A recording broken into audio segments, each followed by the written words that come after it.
Brian Flores obviously was fired in Miami after legitimately finishing above 500, winning 7 or 8 of 9, right? We're all up in arms like, what just happened in Miami? Well, this is what happens when you wait a couple days instead of jumping to conclusions and saying, it's because obviously this, that, and the third, and this, that, blah, blah.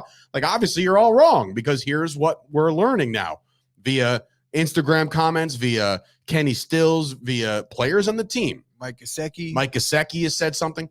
Flores and the offense didn't get along. The mind-numbing thing that we learned about prior, what are we doing with these PED tests? Yeah, dude. Is that a thing? He's pretty much just saying, like, wow, Tua, you got big, and I don't get it.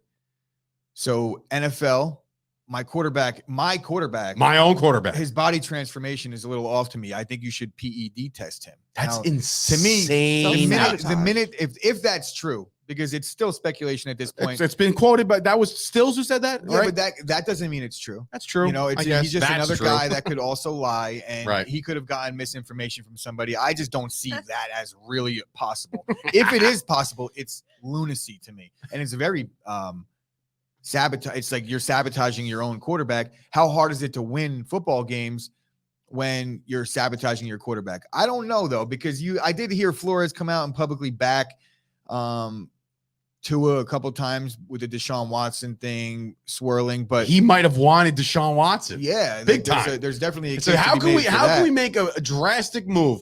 How can we do this? All right, Tua just keeps coming back and he's not hurt all the time like I expected him to be. How can we do this? Yeah, he looks like his bench numbers went up, and like he's squatting a little bit more than what I had anticipated. All of a sudden, let's piss test the guy. Like if that turns out to be true, I, as a GM and an owner of any other NFL team, have a big, big problem bringing this guy in to be my coach. The only guy that I could see being okay with that in his locker room is Bill Belichick. Honestly.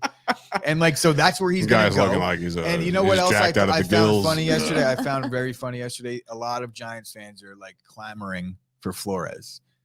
That would be ideal. Yeah, but the difference is if Flores gets the Giants job and goes up to Daniel Jones, like, you're looking you know what? I can't even I can't defend that.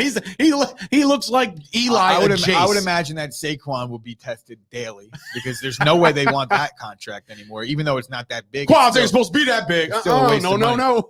Like, no. But Brian Flores in some trouble. Went from the most defended guy in history of the sport to wait just a minute. And honestly, I think that if you look at what Tua's been able to do, all things considered in Miami, if this is actually real, Tua's win percentage is pretty good, right? He wins football games. They won 8 of their last 9. So now I ask you this, being that Flores is gone and Tua had the year that he had, is this a now interview process? Whoever comes into Miami to be the new head coach, is this saying hey, by the way, you're going to be our new head coach, and hey, by the way, Tua is your starting quarterback. I think, yes, 100%. So that's going to be in the contingency. They drafted him in the first round 2 years ago. The Cardinals drafted Josh Rosen in the first round. All right, very different talent, very different everything, right? But a new coach came in and said, I want my guy, and drafted Kyler Murray. Same thing can happen here. The Dolphins don't have the first pick either. No, right? And there's not a guy like Kyler Murray who you could think would change your franchise around in a flash. I think if there was that guy and the Dolphins were picking first, then there's a different conversation to be had. They're middle of the pack. They're not picking a quarterback in the first round because they're going to have Tua and Jace. They're going to have the same thing. Maybe he could be better, but you get what I'm getting. There was a guy that was drafted 14th, 15th overall last year. His name is Mac Jones. I think it played out pretty well for the Patriots. Okay. Put Mac Jones on the Dolphins. And you're having the same issues. It's not like Mac Jones. He's got better guys on the outside. Mac Jones isn't carrying his team by any stretch of the imagination. So then why was he ever in the rookie of the year conversation? Because of the win totals and because he's a rookie quarterback that took his team to the playoffs. And if you look at the numbers, which is what we're looking at, wins and numbers, they weren't bad until the final month of the season. So he played himself directly out of the MVP rookie of the year conversation. Chase just went absolutely nuts. And to ask why would they play him at all or play for him at all? I guess because you're getting paid. And this is a comment from Rob asking why would the players play for Flores at all? It's because you're right.